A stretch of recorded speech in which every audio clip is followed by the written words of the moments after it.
सारा संसार तोहरा जाने लहो। तोहरे के दुर्गा भवानी सभे माने लहो। महिमा के सारा संसार तोहरा जाने लहो। हमारो के फल अनमोल दाना हो। मूर्ति से माई तनी बोल दाना हो। बंद कइले आँख अपन खोल दाना हो। ए माई मूर्ति से माई तनी बोल दाना हो। बंद कइले आँख अपन खोल दाना हो।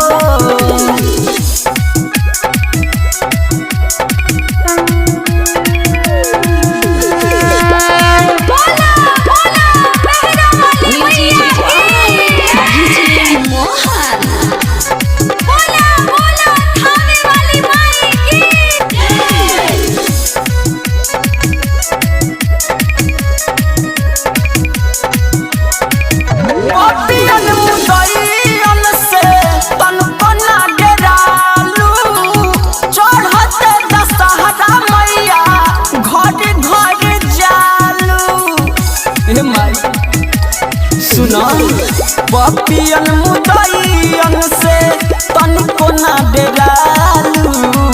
चढ़ते दशहरा मैया घरे घर जालू। हमर पर के कष्ट सारा झोल दाना हो। मूर्ति से माई तनी बोल दाना हो।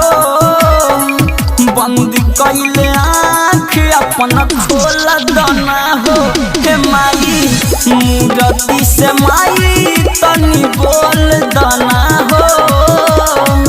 बंद कइले आँख अपन खोल दाना हो।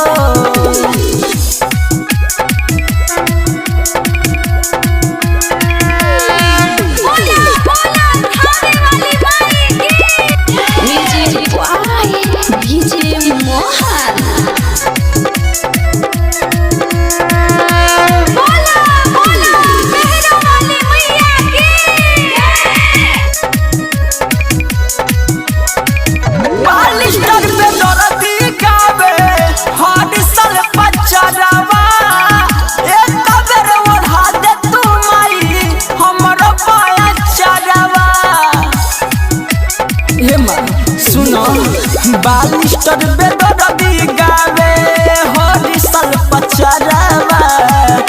एक बार उड़ा दे तू माई हमरो पाया चरवा। जिंदगी में खुशियाँ हमारा घोल दाना हो। मूर्ति से माई तनी बोल दाना हो।